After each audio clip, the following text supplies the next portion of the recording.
आज के वीडियो में हम देखेंगे दो 8 बिट नंबर्स को मल्टीप्लाई करने का प्रोग्राम 8085 में। लेकिन प्रोग्राम स्टार्ट करने से पहले जो कुछ चीजें आपको माइंड में रखनी है वो आप समझ लीजिए, उसके बाद हम प्रोग्राम पे जाते हैं। हम बात कर रहे हैं 8 बिट नंबर्स की। ओके, उनको हेक्साडेसिमल में हम 2 डिजिट्स के फॉर्म में रिप्रेजेंट कर सकते हैं।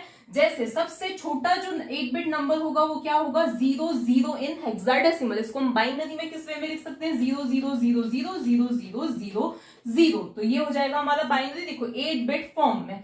तो हमारा सबसे छोटा नंबर क्या हो सकता है, 00 हो सकता है। ओके, और इसी तरह से हमारा सबसे बड़ा 8 बिट नंबर क्या हो सकता है, अगर हम इन सभी को क्या कर देते हैं, 1 कर देते हैं। तो उसको अगर हम हेक्साडेसिमल फॉर्म में लिखें तो हमारा जो रिजल्ट आएगा वो क्या आएगा, FF आएगा। क्या आएगा हमारा रिजल्ट, FF आएगा। ओके, तो जब हम दो 8 बिट नंबर्स को क्या करते हैं, मल्टीप्लाई करते हैं, क्या करते हैं, मल्टीप्लाई करते हैं, तो हमारा जो रिजल्ट है वो आइदर 8 बिट्स में भी आ सकता है। जैसे हम 2 और 4 को मल्टीप्लाई कर रहे हैं तो हमारा रिजल्ट क्या आएगा, 08 आएगा, जिनको हम इजीली 8 बिट फॉर्म में लिख सकते हैं। लेकिन हो सकता है हमारा रिजल्ट उससे बड़ा भी आए। तो उससे बड़ा कितना बड़ा रिजल्ट आ सकता है, तो मैक्स टू मैक्स 16 बिट्स में हमारा रिजल्ट आ सकता है। कैसे, देखो हमारे जो नंबर्स हैं 00 से लेके FF तक वेरी कर सकते हैं। ओके, मतलब हो सकता है हमारा जो फर्स्ट नंबर हो 00 हो, 01 हो, 02 हो, या मैक्सिमम FF हो सकता है। इसी तरह से हमारा जो सेकंड नंबर भी वो क्या हो सकता है, 00 से लेकर FF तक हो सकता है। ओके, तो हमारा जो मैक्सिमम रिजल्ट आएगा वो क्या होगा, अगर हमारे जो नंबर्स हैं, दोनों नंबर्स हैं वो क्या है, FF है।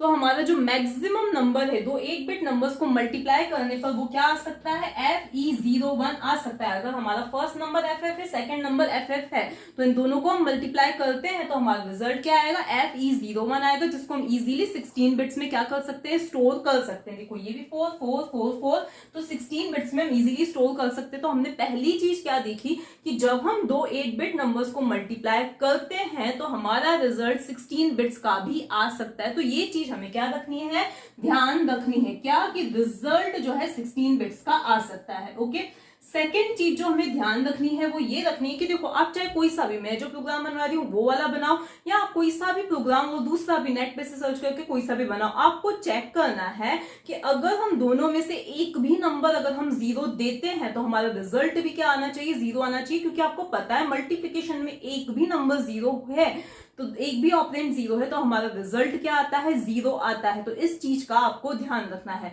कि दोनों में से एक भी नंबर 0 तो रिजल्ट भी क्या आना चाहिए, 0 आना चाहिए। तो ओके, तो हमें 0 रिजल्ट का भी क्या रखना है, ध्यान रखना है। 0 रिजल्ट बोले या 0 दोनों में से एक भी ऑपरेंड 0 है तो वो चीज हम बोले। ठीक है, एक और चीज जो आपको ध्यान रखनी है वो ये ध्यान रखनी है कि हम मल्टीप्लीकेशन का जो प्रोग्राम बना रहे हैं उसमें हम रिपीटेड एडिशन का क्या करेंगे, यूज करेंगे। कैसे, आपको पता है कि अगर किसी ने बोला है आप 15 इंटू 3 करो, तो 15 इंटू 3 हम कैसे कर सकते हैं, हम रिपीटेड एडिशन का यूज कर सकते हैं। कैसे, 15 इंटू 3 का मतलब क्या है, 15 3 टाइम्स। इसका मतलब क्या है, 15 प्लस 15 प्लस 15। ठीक है, ये इसकी इक्विवेलेंट होता है। क्यों, क्योंकि देखो मल्टीप्लीकेशन के लिए कैसा कोई ऐसा इंस्ट्रक्शन नहीं होता है। जैसे हमारे पास ऐड इंस्ट्रक्शन होता है, सब्ट्रैक्ट इंस्ट्रक्शन होता है, वैसे हमारे पास कोई मल्टीप्लीकेशन का इंस्ट्रक्शन नहीं होता है। तो हम कैसे भी करके ऐड करके ही क्या कर ला सकते हैं, रिजल्ट ला सकते हैं। तो 15 इंटू 3 का मतलब क्या होता है, 3 टाइम्स 15। तो 15 को अगर हम 3 टाइम्स ऐड करें तो हमें क्या रिजल्ट मिल जाएगा, 3 टाइम्स 15, मतलब 15 इंटू 3 मिल जाएगा। इसी तरह से कुछ और है, 75 इंटू 9, तो अगर हम 75 को 9 टाइम्स ऐड करें तो हमें क्या मिल जाएगा, इसका रिजल्ट मिल जाएगा। तो हमें यही चीज, इसी कंसेप्ट को माइंड में रख के क्या बनाना है, प्रोग्राम बनाना है। कैसे बनाना है पहले थोड़ा सा आप समझ लो, उसके बाद हम प्रोग्राम बनाएंगे। मान लिया हमारा जो क्वेश्चन है, मतलब हमारा जो फर्स्ट ऑपरेंड है 15 है, सेकंड ऑपरेंड क्या है, 3 है, तो हम करेंगे क्या, हम क्या करेंगे, सबसे पहले 15 को हमें क्या करना है, 3 टाइम्स ऐड करना है। और यहाँ पर हम तो सिंपली 15 को 3 टाइम्स ऐड कर सकते हैं, कंप्यूटर क्या करेगा, स्टेप बाय स्टेप ऐड करेगा। तो सबसे पहले वो 0 में क्या करेगा, 15 को ऐड करेगा। तो ये हो गया हमारा 15 एक बार। ओके, इसी तरह से फिर ये जो रिजल्ट आया था उसी में क्या करेगा, वापस से 15 को ऐड करेगा। तो ये क्या हो गया हमारा 15 दो बार। इसी तरह से ये जो रिजल्ट आया था 30, उसमें वापस से क्या करेगा 15 को ऐड करेगा, तो ये क्या हो गया हमारा 15 3 टाइम्स हो गया। ओके, तो हमारा ये 15 कितनी बार हो गया 3 टाइम्स हो गया, तो हमारा फाइनल रिजल्ट क्या आया 45 आया। क्या आया 45 आया। ओके, तो हम नॉर्मली प्रोग्रामिंग में क्या करते हैं वेरिएबल्स का यूज करते हैं, लेकिन ये 8085 है, हम वेरिएबल्स का नहीं, हम किसका यूज करेंगे रजिस्टर्स का यूज करके ये सारा काम करेंगे। ओके, तो हमें क्या यूज करना है रजिस्टर्स का यूज करना है। अब मैंने क्या बताया आपको कि रिजल्ट जो है वो 16 बिट्स का आ सकता है। ओके, तो यहां पर जो हमारे ऑपरेशंस होंगे वो एक्यूमुलेटर में नहीं होंगे। क्यों एक्यूमुलेटर में नहीं होंगे? क्योंकि आपको पता है कि एक्यूमुलेटर जो है ओनली 8 बिट रिजल्ट को होल्ड कर सकता है। तो यहां पर जो हमारा ऑपरेशन होगा वो किस में होगा HL रजिस्टर पेयर में होगा। किस में होगा HL रजिस्टर पेयर में होगा। ओके, ये जो एडिशन होगा वो HL रजिस्टर पेयर में होगा।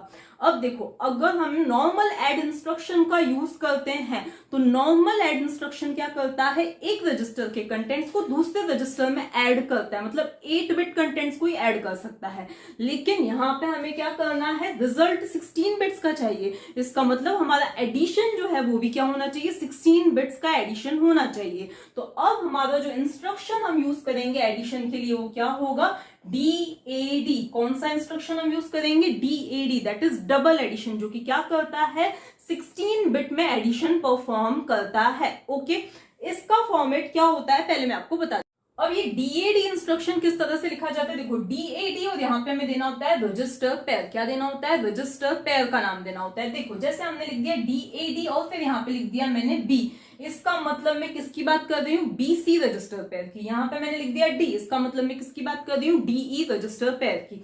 यहाँ पे मैंने लिखा है B, इसका मतलब क्या हो जाएगा कि हमें HL रजिस्टर पेयर के कंटेंट्स में किसको ऐड करना है, BC रजिस्टर पेयर के कंटेंट्स को ऐड करना है और रिजल्ट को वापस कहां पे स्टोर करना है, HL रजिस्टर पेयर में कहां क्या करना है, स्टोर करना है।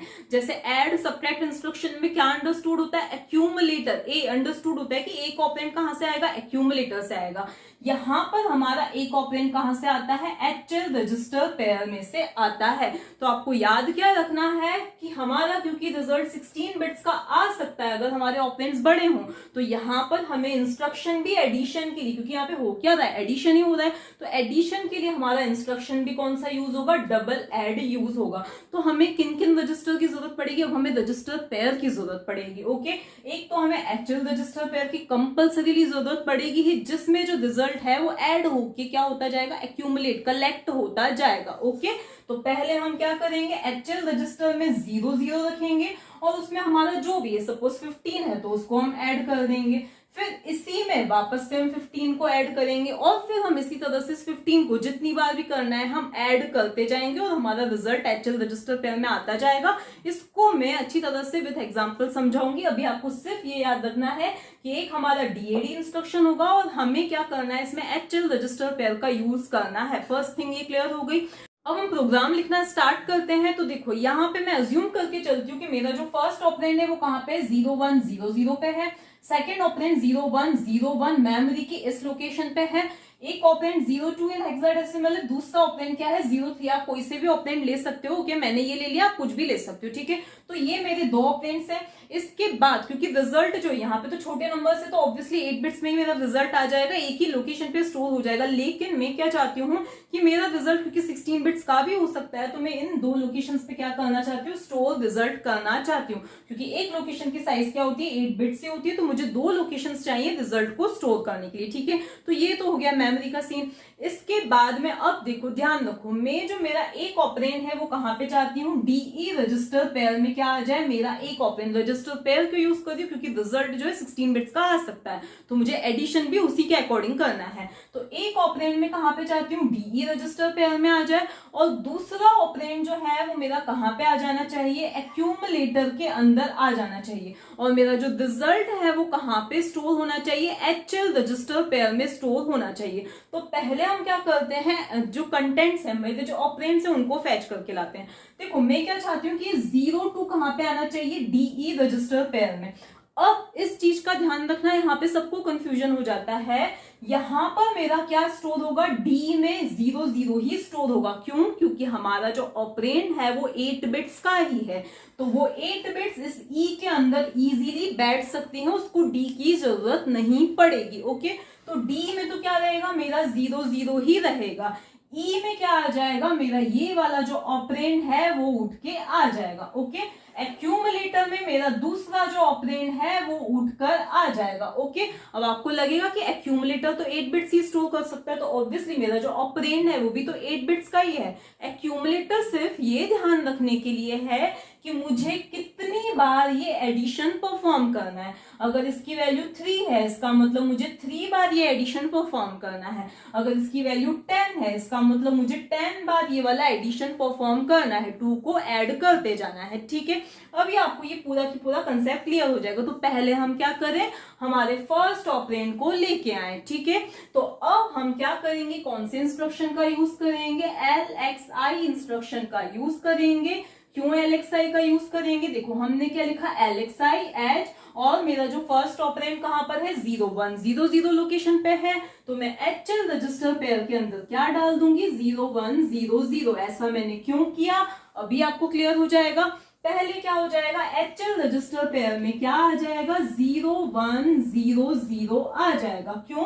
क्योंकि HL रजिस्टर पेयर यहाँ पे मेमोरी पॉइंटर का काम कर रहा है, तो हम मेमोरी की इस लोकेशन पे आ गए। अब हमें क्या यूज करना है, मूव इंस्ट्रक्शन का यूज करना है। मैंने लिखा मूव, अब मैं क्या चाहती हूं कि ये मेरा ऑपरेंड किसके अंदर आ जाए, ई के अंदर आ जाए। तो यहां पर मैं क्या लिखूंगी, मूव ई कॉमा एम। इसका मतलब क्या है, एम का मतलब मैंने आपको बताया ही था, मेमोरी की उस लोकेशन का डेटा जिसका एड्रेस HL रजिस्टर पेयर में। जैसे ही हम एम देखते हैं तो हम कहा चले जाते हैं, HL रजिस्टर पेयर पे। एम का मतलब ही क्या होता है, मेमोरी पॉइंटर। अब इसका एड्रेस कहां पर है, 0 1 0 0, तो हम कहा चले जाएंगे, 0 1 0 0 लोकेशन पे चले गए। यहाँ का डेटा उठा के लाएंगे और कहां पे डाल देंगे, ई रजिस्टर के अंदर डाल देंगे। तो कुल मिला के मेमोरी एम का मतलब क्या है कि हमें HL रजिस्टर पेयर से एड्रेस पूछना है। HL रजिस्टर पेयर से एड्रेस पूछा, उसने एड्रेस बताया 0 1 0 0। उस एड्रेस का डेटा हम उठा के लाए, किसके अंदर डाल दिया, ई रजिस्टर के अंदर हमने डाल दिया। तो ई रजिस्टर के अंदर क्या आ गया है, 0 2 आ चुका है। ओके, तो अब देखो ई के अंदर मेरा फर्स्ट ऑपरेंड आ चुका है, और डी में मैं क्या चाहती हूँ, मैंने आपको पहले ही बताया था, 0 0 लाना चाहती हूँ। तो अब मैं क्या लिखूंगी, MVI और डी फिर 0 0 इन हेक्साडेसिमल। इस इंस्ट्रक्शन को मैं बार बार बता चुकी हूँ। इसका मीनिंग क्या होगा कि मैं डी के अंदर इमीडिएट डेटा मूव करना चाहती हूँ। कौन सा इमीडिएट डेटा, 0 0। तो डी के अंदर क्या आ गया, 0 0। तो ये हमारा first operand D register pair के अंदर आ चुका है। ओके, अब मैं क्या चाहती हूँ, सेकेंड ऑपरेंड। तो सेकेंड ऑपरेंड मेरा कौन सी लोकेशन पे, 0 1 0 1 पे है। तो मैं क्या चाहूंगी कि अब HL रजिस्टर पेयर किसको पॉइंट करे, इसको पॉइंट करे। तो उसके लिए मैं क्या लिख दूंगी, INX, मतलब इंक्रीमेंट एक्सटेंडेड रजिस्टर पेयर। किसको इंक्रीमेंट करना है, HL रजिस्टर पेयर को क्या करना है, मुझे इंक्रीमेंट करना है। तो इस इंस्ट्रक्शन के एग्जीक्यूट होने के बाद HL रजिस्टर पेयर की कंटेंट्स क्या हो जाएंगे, इंक्रीमेंट हो जाएंगे। क्या हो जाएंगे, 0 1 0 1 हो जाएंगे। अभी तक HL रजिस्टर पेयर क्या कर रहा है, मेमोरी पॉइंटर का काम कर रहा है। ठीक है, तो अब HL रजिस्टर पेयर इसको पॉइंट कर रहा है। अब हम क्या लिखेंगे, मूव इंस्ट्रक्शन लिखेंगे, और फिर ए के अंदर मेमोरी के कंटेंट्स को ट्रांसफर कॉपी कर देंगे। मेमोरी मतलब HL रजिस्टर पे 0 1 0 1 0 1 0 1 पे क्या है, 0 3 है। तो ये 0 3 कहां पे आ जाएगा, एक्यूमुलेटर में आ जाएगा। तो इस तरह से मेरा सेकंड ऑपरेंड भी आ चुका है। देखो फर्स्ट ऑपरेंड भी आ चुका है, सेकंड ऑपरेंड भी मेरा आ चुका है। अब मुझे क्या करना है, रिपीटेड एडिशन करना है। कैसे करना है, इस 0 2 को मुझे 3 टाइम्स क्या करना है, ऐड करना है। यही अगर मेरा सेकंड ऑपरेंड जो होता वो क्या होता, 5 होता, तो मुझे इस 2 को 5 टाइम्स ऐड करना होता। ठीक है, तो कुल मिला के एक्यूमुलेटर डिसाइड कर रहा है कि कितनी बार ऐड करना है। ओके, तो हर एक एडिशन के बाद इस एक्यूमुलेटर की वैल्यू क्या हो जाएगी, डिक्रीमेंट हो जाएगी। तो देखो सबसे पहला जो हमें काम करना है वो क्या करना है, एडिशन करना है। अब यहाँ पर देखो जो एडिशंस हैं वो किसके अंदर होंगे, एचएल रजिस्टर पेयर में होंगे। तो इसका लिए पहले मुझे एचएल रजिस्टर पेयर को भी क्या इनिशियलाइज करना पड़ेगा, 0 इनिशियलाइज करना पड़ेगा। तो यहाँ पे मैं क्या लिख दूंगी, एल एक्स आई एच, और फिर यहाँ पे मैं क्या लिख दूंगी, 0000 इन हेक्साडेसिमल, क्योंकि मैं रजिस्टर पेयर को क्या कर रही हूँ, इनिशियलाइज कर रही हूँ। तो इसीलिए मुझे, क्योंकि रजिस्टर पेयर मतलब 16 बिट्स मतलब ये 0000 हो गई टोटल 16 बिट्स, ठीक है। तो ये 0000 किसके अंदर आ जाएगा, एचएल रजिस्टर पेयर में। तो अब एचएल रजिस्टर पेयर की वैल्यू क्या हो गई, 0000 हो गई। अब वो क्या करेगा, रिजल्ट को होल्ड करेगा, मतलब वो एडिशन के लिए यूज हो रहा है। अभी तक वो मेमोरी के लिए यूज हो रहा था, वो एडिशन के लिए यूज होगा। ओके, तो एचएल रजिस्टर पेयर की वैल्यू क्या हो गई, 00 हो गई। ओके, अब हमें क्या करना है, एक और चीज चेक करनी है कि अगर मान लिया कि हमारे इस एक्यूमुलेटर के कंटेंट्स क्या होते, 0 होते, मतलब होता है ना 28 इंटू 0, 48 इंटू 0 समथिंग, मतलब हमारा ये ऑपरेंड जो है वो 0 है। तो फ्री फोकट में हम इतने सारे एडिशंस क्यों करें अगर हमारा यही ऑपरेंड क्या है, 0 है। तो इसके लिए हमें क्या करना पड़ेगा, चेक करना पड़ेगा, किसको, एक्यूमुलेटर के कंटेंट्स को चेक करना पड़ेगा। तो उसके लिए क्या होगा, ये हमारा CPI इंस्ट्रक्शन का क्या होगा, यूज होगा। अब ये कैसे यूज होगा, देखो CPI इंस्ट्रक्शन क्या करता है, कंपेयर करता है एक्यूमुलेटर के कंटेंट्स को, क्या करता है, कंपेयर करता है एक्यूमुलेटर के कंटेंट्स को। तो अभी हमें किसके साथ कंपेयर करवाना है, इमीडिएट डेटा के साथ कंपेयर करवाना है। कौन से इमीडिएट डेटा के साथ, 00 के साथ। तो कुल मिला के CP दैट इज हमें कंपेयर करना है एक्यूमुलेटर के कंटेंट्स को 00 से। भाई क्या एक्यूमुलेटर के जो कंटेंट्स है वो 00 तो नहीं है। अगर एक्यूमुलेटर के कंटेंट 0 हैं तो हमें कुछ भी एडिशंस करने की जरूरत ही नहीं, सीधे हमें रिजल्ट डिस्प्ले कर देना है। रिजल्ट मतलब कौन सा रिजल्ट, ये वाला रिजल्ट हमें डिस्प्ले कर देना है, 00 डिस्प्ले कर देना है। तो अब देखो पहले ये कंपेयर किया जाएगा, कंपेयर करने के बाद कुछ फ्लैग्स की वैल्यू सेट या रीसेट होगी। तो इसकी वजह से देखो अगर एक्यूमुलेटर के कंटेंट 0 है तो हमारा जो Z फ्लैग है, 0 फ्लैग है, उसकी वैल्यू क्या हो जाएगी, 1 हो जाएगी। इसकी वैल्यू 1 हो जाएगी, ध्यान रखना इसकी वैल्यू 1 कब होती है, 0 फ्लैग की वैल्यू कब 1 होती है, जब जो प्रीवियस इंस्ट्रक्शन का रिजल्ट क्या आता है, 0 आता है। तो ओके, तो देखो कंपेयर किया जाएगा, क्या वैल्यू जो है वो 00 है क्या। तो अगर एक्यूमुलेटर की वैल्यू भी क्या होगी, 00 होगी, तो उस केस में Z फ्लैग क्या हो जाएगा, 1 हो जाएगा, इंडिकेट करने के लिए कि रिजल्ट क्या है, 0 है।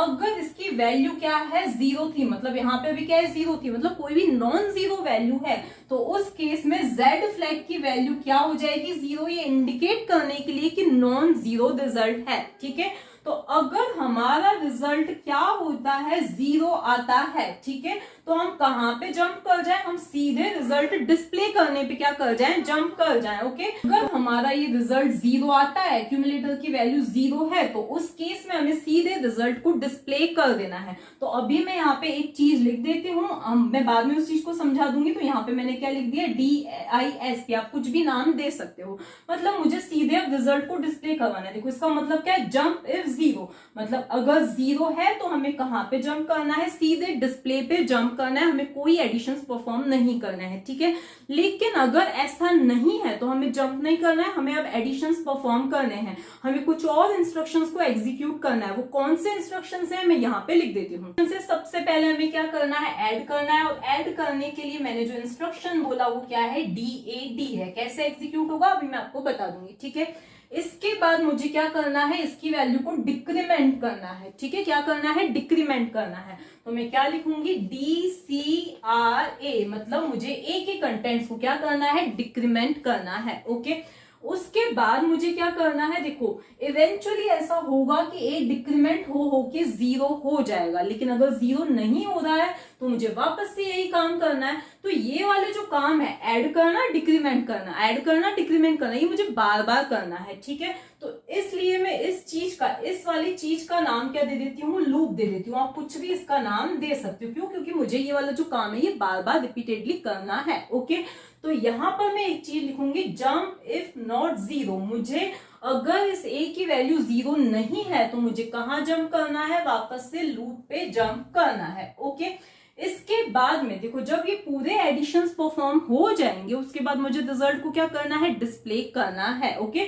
डिस्प्ले या हम क्या बोल सकते हैं कि मुझे रिजल्ट को क्या करना है, यहाँ पे ट्रांसफर करना है मेमोरी की 0102 और 0103 लोकेशन पे क्या करना है, ट्रांसफर करना है। ओके, तो अब यहाँ पे मैं उस चीज का नाम क्या दे देती हूँ, डिस्प्ले। ओके, मेरा रिजल्ट किसके अंदर है, HL रजिस्टर पेयर के अंदर आएगा फाइनली। तो उस HL रजिस्टर पेयर के कंटेंट्स को मुझे स्टोर करना है मेमोरी में, तो उसके लिए जो इंस्ट्रक्शन होता है वो क्या होता है, SHLD इंस्ट्रक्शन होता है, SHLD। और मुझे कहां पे स्टोर करना है, 0102 लोकेशन पे स्टोर करना है। तो यहाँ पे मैं क्या लिख दूंगी, 0102 इन हेक्साडेसिमल लिख दूंगी, जिससे क्या होगा, मेरा जो रिजल्ट है वो 0102 लोकेशन पे स्टोर हो जाएगा। अब एक काम करते हैं, हम इसी चीज को क्या करते हैं, पहले ड्राई रन करते हैं, फिर आपको कंसेप्ट क्लियर होगा। अब देखो क्या हुआ, यहां तक तो मैंने पहले ही आपको बता दिया था कि भाई हमारा ई रजिस्टर में फर्स्ट ऑपरेंड आ गया, डी के अंदर 00 आ चुका है। इसके बाद में क्या हुआ, हम दूसरा ऑपरेंड लाना चाहते हैं, तो हमने HL रजिस्टर पेयर को इंक्रीमेंट किया। फिर हमने क्या किया, एक्यूमुलेटर के अंदर हम 03 को लेके आ गए। अब मान लिया कि हमारा जो सेकेंड ऑपरेंड है वो क्या होता, 00 होता, क्या होता, 00 होता। तो यहाँ पे भी क्या आता, 00 आता। तो इसके बाद क्या एग्जीक्यूट होता है, ये CPI कंपेयर इंस्ट्रक्शन एग्जीक्यूट होता है, जो कि एक्यूमुलेटर के कंटेंट्स को 00 को कंपेयर करता। तो ये भी 00, ये भी 00, तो रिजल्ट क्या है, 0 है, जिसकी वजह से Z फ्लैग की वैल्यू क्या सेट हो जाती, 1 हो जाती। फिर हम यहां पर आते, jump if 0, jump if 0 condition क्या हो गई, ट्रू। क्यों, क्योंकि रिजल्ट क्या आया है, 0 आया है, Z=1 यही इंडिकेट करता है। तो हम सीधे किस लेवल पे जंप कर जाते, DISP नाम के लेवल पे क्या कर जाते, जंप कर जाते। DISP लेवल पे क्या लिखा हुआ है, SHLD, दैट इज हमें स्टोर करना है, किसको स्टोर करना है, HL रजिस्टर पेयर के कंटेंट्स को 0102 पे स्टोर करना है। HL रजिस्टर पेयर में क्या है, 0000 है, तो हमें 0000 कहां पे स्टोर हो जाता है, यहाँ पे स्टोर हो जाता। मतलब अगर हमारा एक भी ऑपरेंड 0 होता तो हमारा रिजल्ट 00 ही हमें मिलता। ओके, तो हमें 0000 यहाँ पे मिल जाता। ओके, लेकिन अगर हमारा जो ऑपरेंड है, सेकेंड ऑपरेंड क्या होता, 03 होता, कुछ और होता, तो उस केस में हमारे एक्यूमुलेटर में भी क्या आ जाता, 03 ही आ जाता। अब हम कहां पे आते हैं, वापस यहाँ पे आते हैं। देखो हमारा यहाँ तक हो गया था, हमने HL रजिस्टर पेयर को 00 से इनिशियलाइज कर दिया था। ओके, इसके बाद में हमने कंपेयर किया तो हमें नॉन जीरो रिजल्ट मिला। तो अब हम डिस्प्ले पे जंप नहीं करेंगे। डिस्प्ले पे जंप नहीं करेंगे तो हम ऑब्वियसली सीक्वेंशियली एग्जीक्यूट करते करते यहाँ पर आ जाएंगे। कहाँ पे आ जाएंगे, यहाँ पे आ जाएंगे। अब यहाँ पर है हमारा मेन इंस्ट्रक्शन डबल एडिशन। हम क्या करेंगे, डीई रजिस्टर पेयर के कंटेंट्स में एचएल रजिस्टर पेयर के कंटेंट्स को ऐड करेंगे, रिजल्ट वापस वहीं स्टोर करेंगे। तो क्या होगा, इसके कंटेंट्स में एचएल रजिस्टर पेयर के कंटेंट्स ऐड होंगे। एचएल रजिस्टर पेयर में क्या है, 0000 है, तो रिजल्ट क्या आएगा, 0002 ही आएगा। ठीक है, 0002 बैक कहां पे स्टोर हो जाएगा, एचएल रजिस्टर पेयर में। तो एचएल रजिस्टर पेयर के कंटेंट्स में देखो यहां पे लिख देती हूं, तो एचएल रजिस्टर पेयर के कंटेंट्स क्या हो जाएंगे, 0002 हो जाएंगे। ठीक है, क्या हो जाएंगे, 0002 हो जाएंगे।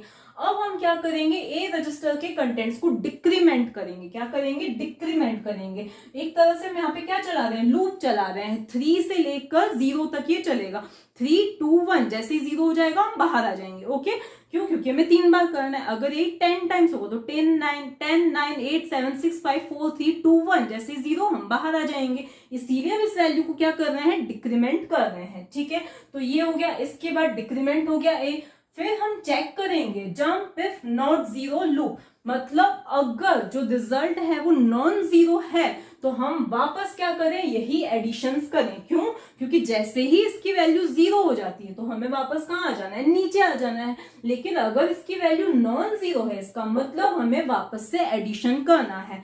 तो जंप इफ नॉट जीरो, देखो एक को डिक्रीमेंट करने के बाद जो रिजल्ट आया था वो क्या था, नॉन जीरो रिजल्ट था। क्या था, नॉन जीरो रिजल्ट था। तो इसीलिए हम jump if not zero, non zero result है तो वापस कहां जंप कर जाओ, यहां पर लूप नाम के लेबल पे जंप कर जाओ। हम जंप कर दिए। फिर क्या हुआ, डबल एडिशन वापस से करना है। कैसे, डीई रजिस्टर पेयर के कंटेंट्स में एचएल रजिस्टर पेयर के कंटेंट्स को क्या करना है, ऐड करना है। तो डीई रजिस्टर पेयर में क्या है, 0002 है, उसमें हमें एचएल रजिस्टर पेयर के कंटेंट्स को ऐड करना है। तो क्या हो जाएगा, 0002, रिजल्ट क्या आएगा 0004, वो रिजल्ट वापस किस में स्टोर हो जाएगा, एचएल रजिस्टर पेयर में। तो इस तरह से हमारा सेकेंड एडिशन हो गया। फिर से हम क्या करेंगे, ए को डिक्रीमेंट करेंगे। ए को डिक्रीमेंट किया तो ए की वैल्यू क्या हो गई, 01 हो गई। ओके, क्या हो गई, 01 हो गई। मतलब हमें एक और बार इंक्रीमेंट, एक और बार एडिशन परफॉर्म करना है। फिर से हम चेक करेंगे कि क्या नॉन जीरो रिजल्ट है। हाँ, नॉन जीरो रिजल्ट आया है। तो फिर से हम लूप पे जंप कर जाएंगे। ठीक है, तो फिर से हम लूप पे जंप किए। फिर से क्या होगा, डीई रजिस्टर पेयर के कंटेंट्स एचएल रजिस्टर पेयर के कंटेंट्स में ऐड हो जाएंगे। तो अभी डीई रजिस्टर पेयर में क्या है, 0002 है, इसमें एचएल रजिस्टर पेयर के कंटेंट्स ऐड हो गए 0004। तो रिजल्ट क्या है, 0006, जो कि वापस एचएल रजिस्टर पेयर में क्या हो जाएगा, स्टोर हो जाएगा। ओके, इसके बाद में फिर हम डिक्रीमेंट करेंगे ए को। तो अब ए की वैल्यू क्या हो गई, 00 हो गई डिक्रीमेंट करने के बाद। तो क्या रिजल्ट नॉन जीरो है क्या, तो नहीं, अब रिजल्ट नॉन जीरो नहीं है, तो हम जंप नहीं करेंगे। तो हम सीक्वेंशियल एग्जीक्यूशन करेंगे। तो अब क्योंकि हमें रिजल्ट मिल चुका है जिसको हमें स्टोर करना है मेमोरी की कौन सी लोकेशन पे, 0102 पर, इसलिए अब हमने कौन सा इंस्ट्रक्शन लिखा है, SHLD, store HL register pair. तो SHL रजिस्टर पेयर के कंटेंट्स को हमें कहां पे स्टोर करना है, वापस 0102 लोकेशन पे स्टोर करना है। यहाँ पर एचएल रजिस्टर पेयर के कंटेंट्स अभी क्या है, 0006 है। अब मैंने आपको रूल बताया था कि ऊपर क्या आती है, लोअर ऑर्डर बाइट्स आती हैं और नीचे क्या होती हैं, एमएस बाइट स्टोर होती हैं। तो हमारी जो एल के कंटेंट्स है वो ऊपर स्टोर होंगे और हमारे जो एच के कंटेंट्स है वो नीचे स्टोर होंगे। इसी तरह से अगर आपका रिजल्ट बड़ा भी आता है, FE01 समथिंग कुछ भी आता है, तो ऊपर 01 स्टोर होगा, नीचे FV स्टोर होगा। इसके बाद में हमें प्रोग्राम को क्या कर देना है, टर्मिनेट कर देना है। ओके।